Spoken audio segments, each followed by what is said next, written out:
Luvy, thank you very much for coming on the podcast. It's a pleasure to be chatting with you. Thank you for having me. And so for those who don't know you, maybe I thought you could introduce who you are. And I know you're an insolvency practitioner. You have recently set up for Mauritius. Well done on that. So maybe you can just give us a brief intro on yourself and Kroll. Sure. So my name is Luvy Thacoor. So I'm a chartered accountant by background. So quick background. I started my career with Deloitte in London. So I qualified as a chartered accountant with them. And then I moved over to join Quantuma in London in the restructuring team, while we were negotiating their, representation in Mauritius. And then back in 2020, I came back and settled back down, represent Quantuma here.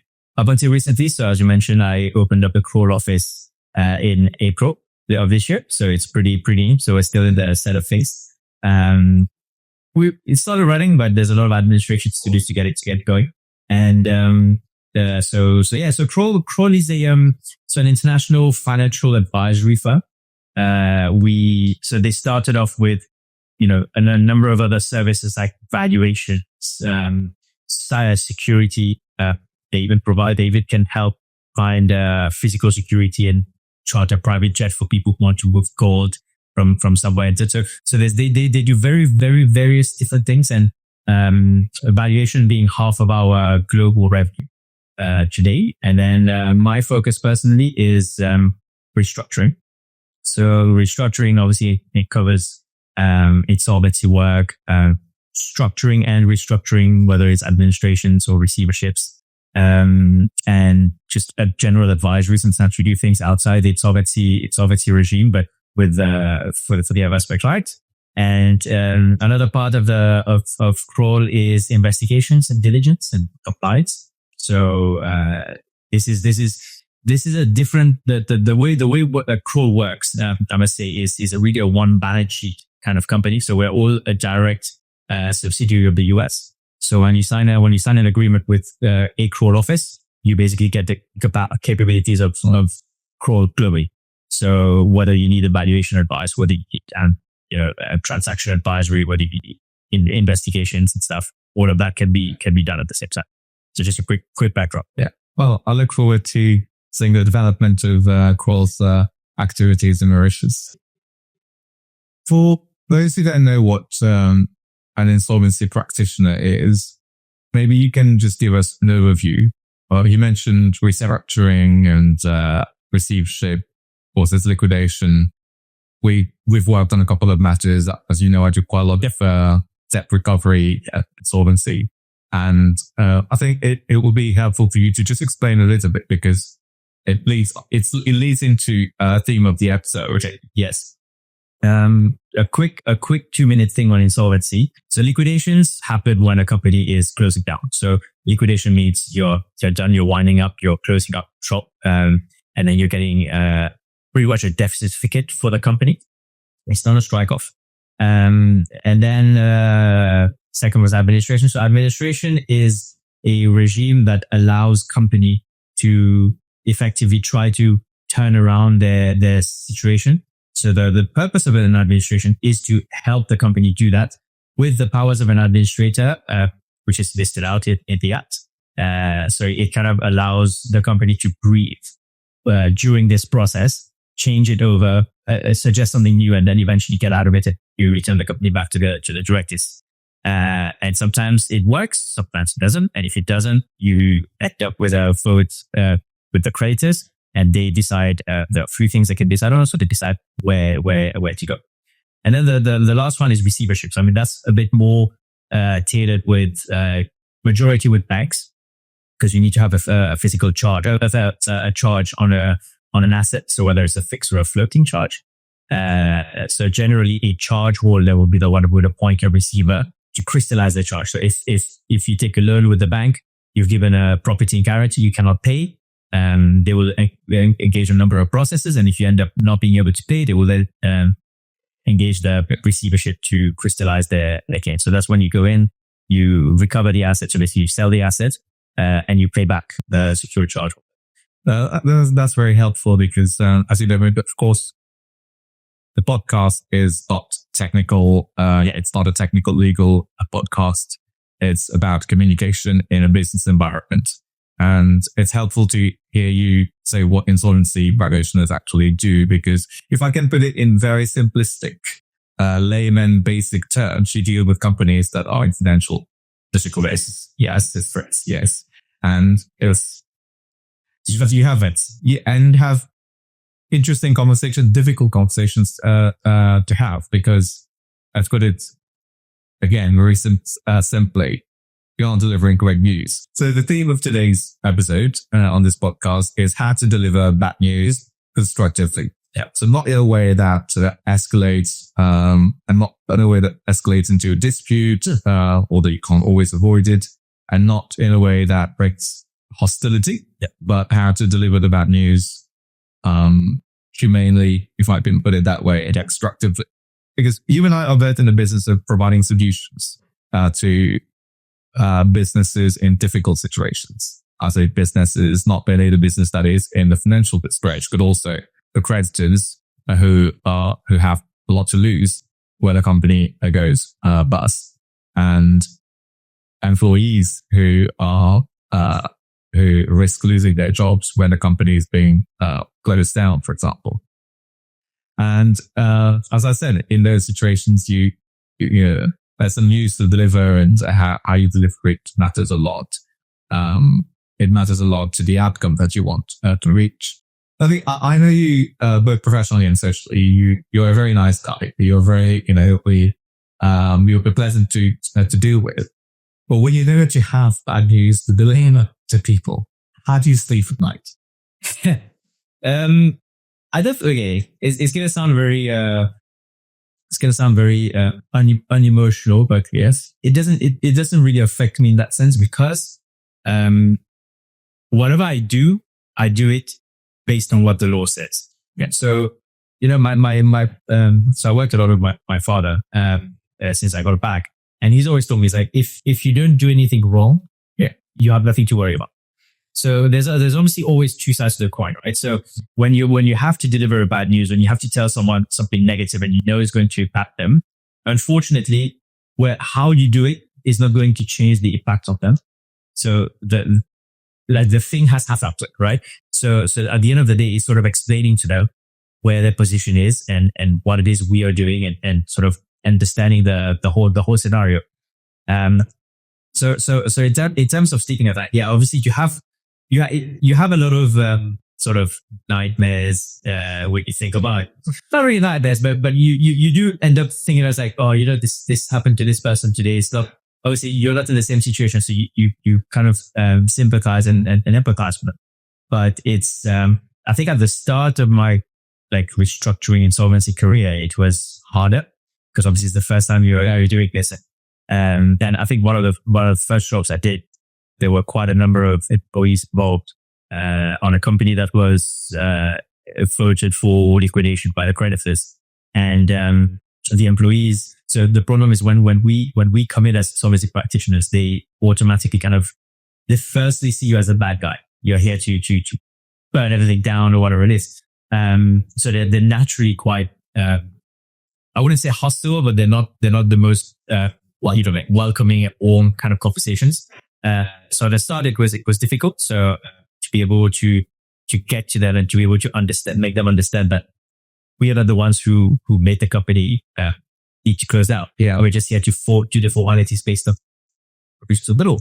So it takes a while it took me a while to be able to explain this to people in that situation. At the start, I was spending a lot of time emotionally trying to I understand. Now I think the experience kind of made me become a bit, I wouldn't say cold, but used to it. Yeah. So when I have to explain, I kind of know what parts of those messages I was doing. I was giving at the start, what parts are important, what parts are just faff. Yeah. So you do have certain information that stick to the person. The rest is just going to be sort of, floating around, and you're just kind of wasting time saying it. So that helped. Experience, I think, obviously at the start you can't do anything, but now it's, yeah. I think what you're saying about, you've got parts that need to be clear, yes, to be clear, so this is a reality of the situation. Yes. And you can't sugarcoat that. No. And then there's, I think the fact is, you are sensitive. Yeah. Of course, you let them express their emotions, frustration, and all that. It's not that it's going to change much. No, but it helps. If it helps, then why not, right? Because some of them, I'll give you an example. Some of them have said, whether it's true or not, obviously we don't know. It's just their way of it. So I said, oh, you know what? I really needed this money to go and pay for my house. Yeah. Or I needed this money to send my kids to university. Even one guy ripped up his shirt and said, I just had heart surgery. I need this money for my things. And I said, look, I understand. It's obviously very difficult, but you hear these things. You see the scars, you hear that it's not easy to be subjected to this. But again, I think what helped me as well is knowing that regardless of what I want to do, if the law does not allow me to do something, I can't do it. Yeah. I can't. So for example, one of the biggest things with the Insolvency Act is that, you have a priority of payment, right? So, employees, unfortunately, they're not number one. You've got, the government and the expenses and whatnot. So, if by the time you get to bear ranking, and there's no funds to be distributed, that's it. Although now you do have some help from the government, but there's not much you can do. So I can't then say, oh, but okay, you have a mortgage to pay. Let me pay you a little bit in advance. I cannot do that. Legally, if I do this, it's something that I have done illegally. Yeah. Because it's literally said you cannot do this. And so you cannot prioritize a creditor regardless of their story, regardless of their background.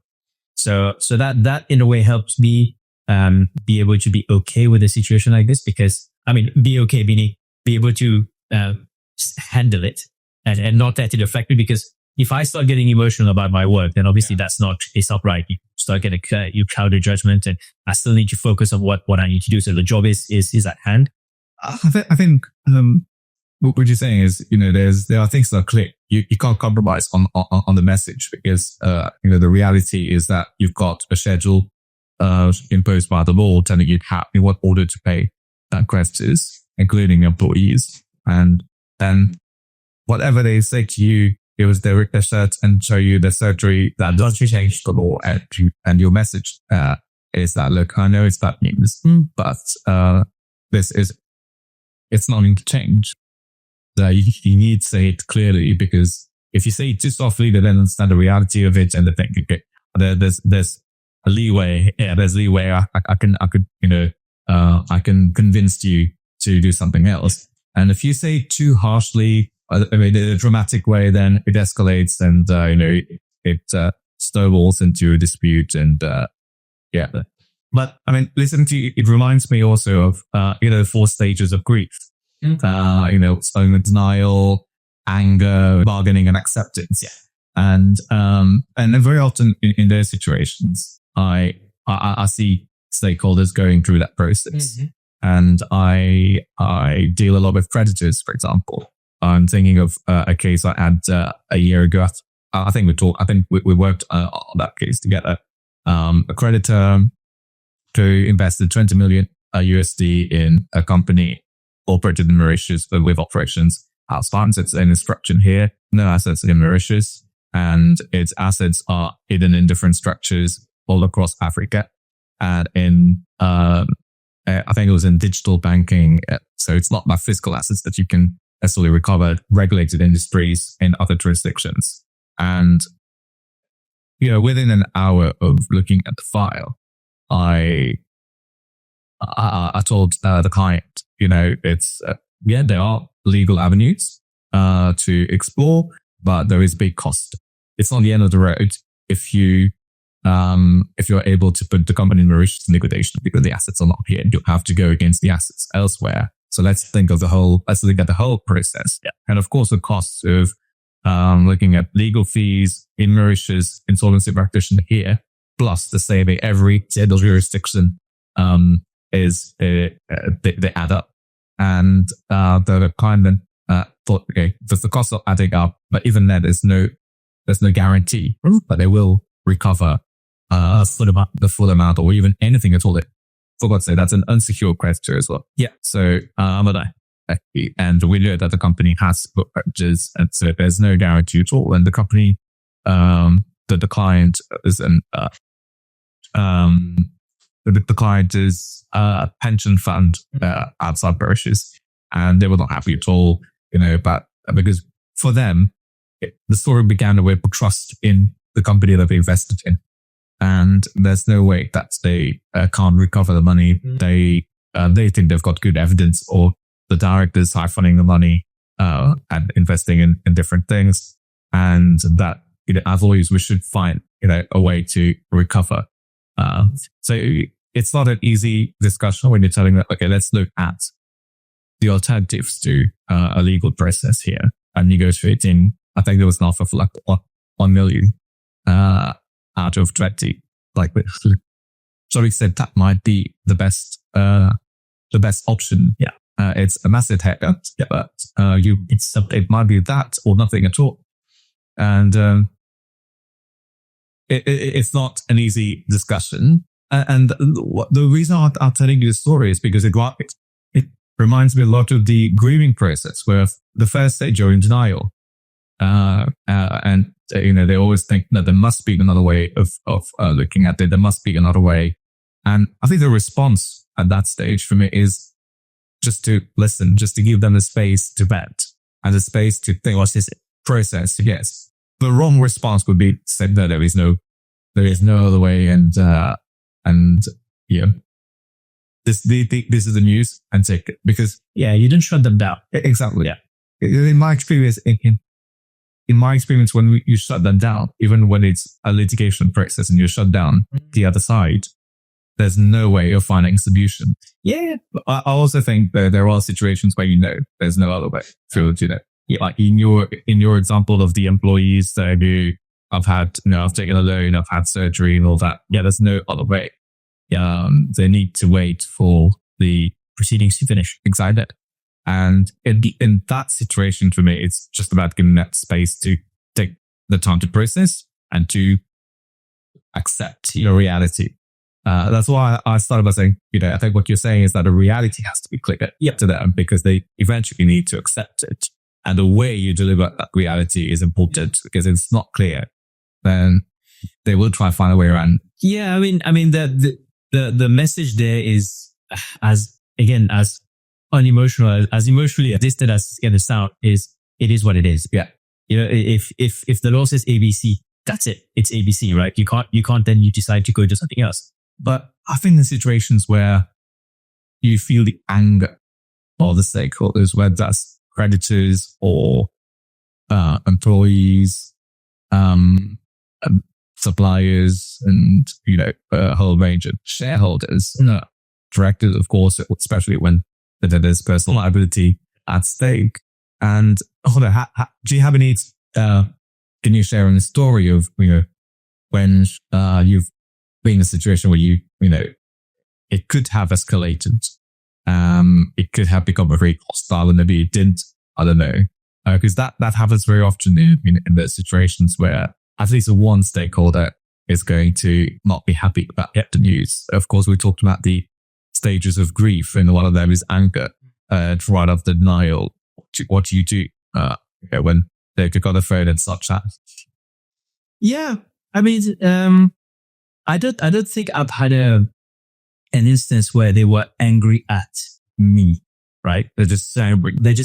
So they're just frustrated because it's not the outcome they were hoping for, or at least it was not what they planned at the start. I think the frustration, first of all, if I give an example of, obviously without naming names, but banks would be in that situation quite regularly. Because in the past, obviously not every bank, I'm not generalizing, but of course, in the past, I think when banks were giving out loans, if they were taking land as sort of a mortgage, as a guarantee for that loan, they get their own in-house valuation team and surveyors to sort of value the land and say, okay, can we give an X amount of loan on this land? And there was one recently that was the guy was not paying their loan, and the bank said, okay, it's worth a lot of money. Find a buyer. We're like, okay, sure, no problem. So we found someone who said, look, I want you to do a survey of the land, like a proper survey with a drone, topographical survey and stuff. So the guy came and did his stuff, and then he came back to me and said, Louis, only 27% of this land is constructible. I was like, what do you mean? It's like the rest of it is rocks and cliffs. I said, okay, fine. So what are you saying? He's like, well, the big figure that they're looking for is nowhere near. So if I say 27% of this, expect that as a minimum, you need to give 20%, 7% of that value, because they don't seem to have done a topographical survey. So then when you go back to the bank with this, they first of all, they said, what? No, outrageous. How is this possible? Like, well, have you done a topographical survey for stuff? They're like, okay, we'll look into the file. No, we haven't.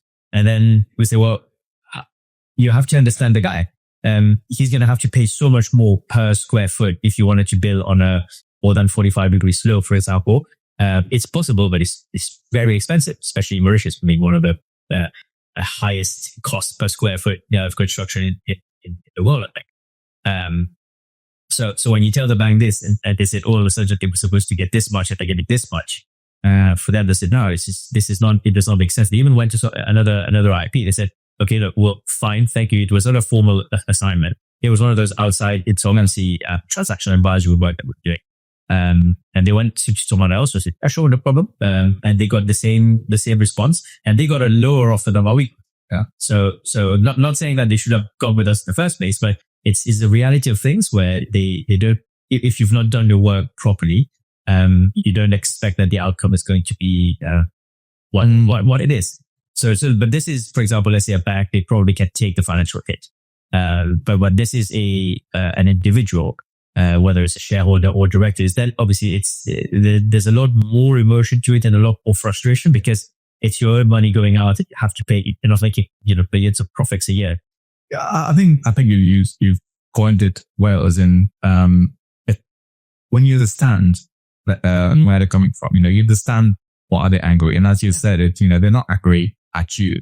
They're just angry at the situation, and all the way they show it, the way they show their frustration about make you feel sometimes that, there's the ape that you, yes, yeah, but if it's not, the reality.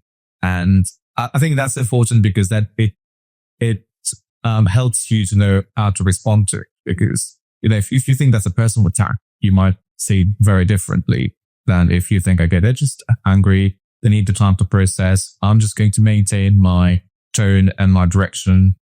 The advice that I gave to the client is what things changed. But of course, if they want to seek another opinion from another practitioner, that's why it happens. It happens in our field as well, where a client is not happy with the advice they got, with the assessment that you made of their case. Very often I have clients who estimate, what's your assessment of our chances in this case? And in a very good case, I would say 65%, because I don't usually go higher than 65, and sometimes I expect that to the clients as well. Like, I don't usually be higher at 65, but I think it's a very reasonable case, because you never know what happens at any stage. I keep reviewing the assessment, but very often they're not happy, but they're not happy to clear. They've got a 65% chance, and they would start questioning, which is all fine. But at some 20, as in your case, they would go and see another lawyer just to get the second opinion. And I think the importance there is to know that this is not necessarily an attack on. It's not, doesn't necessarily mean that they don't trust you, but understandably, they've got a high stake in this matter, and they're going to see they're going to seek other advice, and then their mind gradually. I think it's the same for the medical field, right? Someone tells you have something, unless you trust them entirely, you're going to want to say, okay, it's something quite big, so let me go and just double check with another test or another doctor. So it's not all right. Yeah. And the thing is, if you start taking these kind of responses personally, then it will be a stress on your own part. Absolutely. So again, I think I keep using that emotionally distant word a lot, because that's you kind of have to be like this absolutely at work, because it is what it is. It's a very big sentence. I love using this because today you will get one job and tomorrow you might lose another one, but you can't win all of them, right? So, and not everyone's going to like you. Otherwise, that we got you one company to work, right? So if everyone like only one person, but you've got a number of firms for a reason. You've got competition for a reason. So sometimes you win them, sometimes you don't. So you just have to try to stay true to yourself, right? Like try to do your work the way you're supposed to do your work.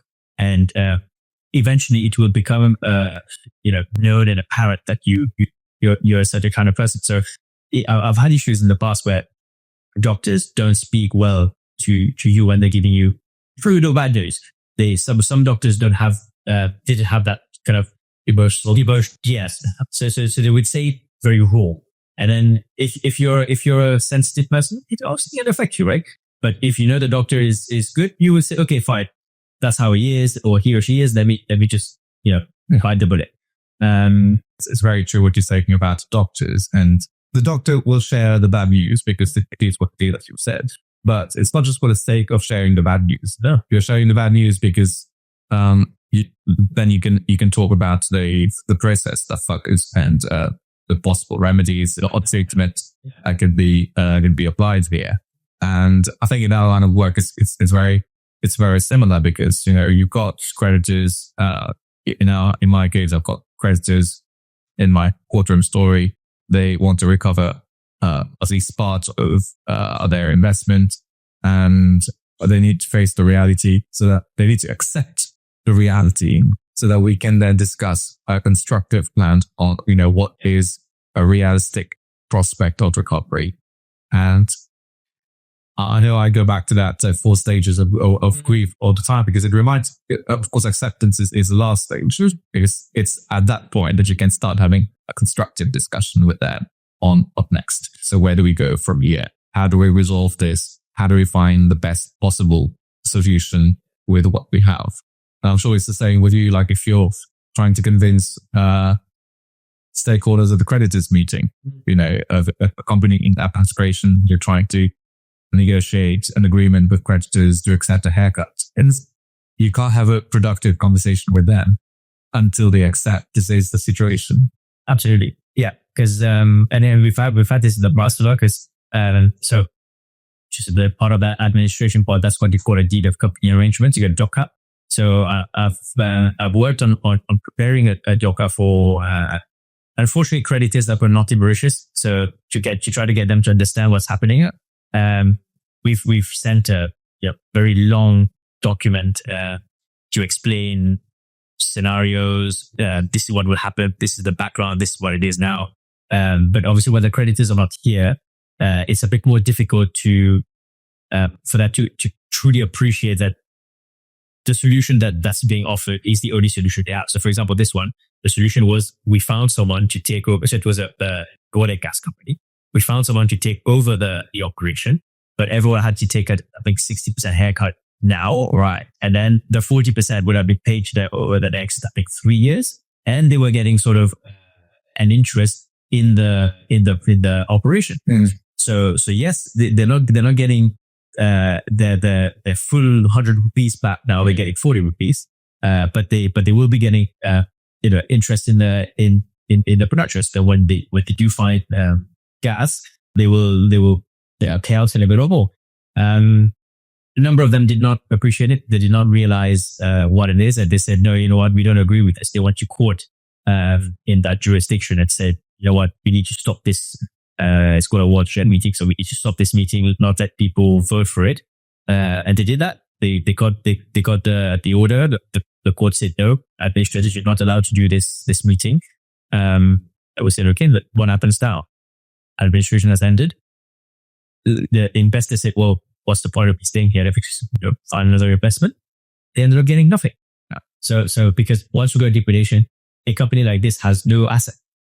There could be assets of some tables and chairs and maybe some, there was some metal equipment and stuff. But other than that, they have nothing because we haven't found gas or we haven't found oil in it yet.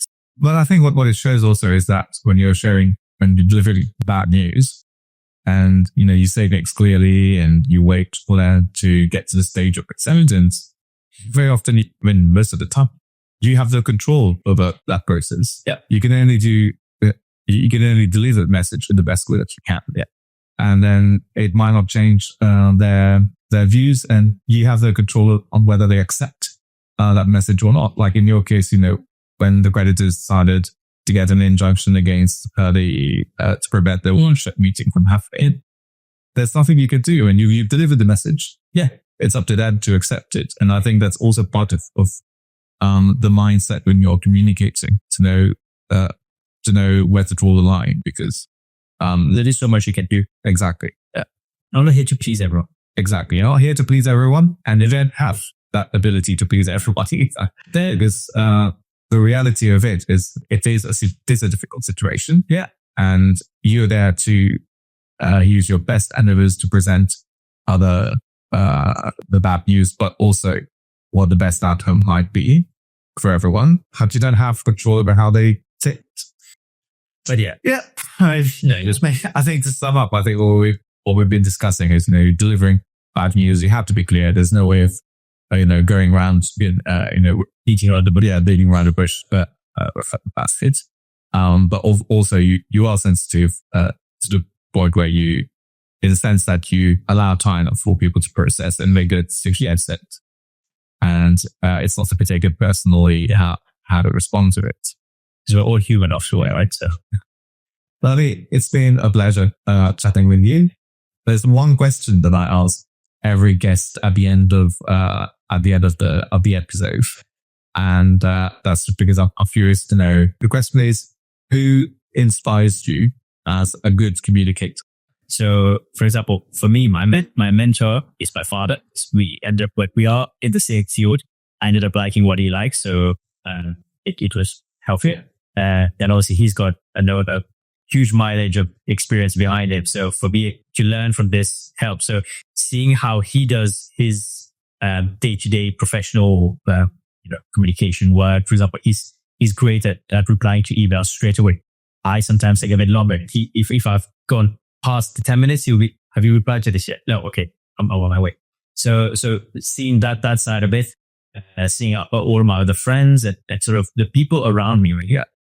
So just sort of learning bits and bobs from everyone, because no one person is the who of the who in communication or in anything. I think most people, who have someone in mind, they won't, of course, do exactly everything that person does, because, as you say, it's taking the best out of people around you and in your environment network. Like a lot of because of Barack Obama, for example, because he's got that charisma, he's likable, but you can't, watch it on the TV and imitate every. And they come back and we're like, yes, but it's about, it's about being inspired. Because it comes with the personality. Like not everyone has the same personality. Yeah. So if you find something that works, great.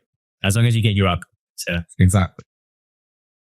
Luvy, thanks very much for your time and for Thank you very much for having you on day. It was brilliant to read your podcast. Real serious. Thanks.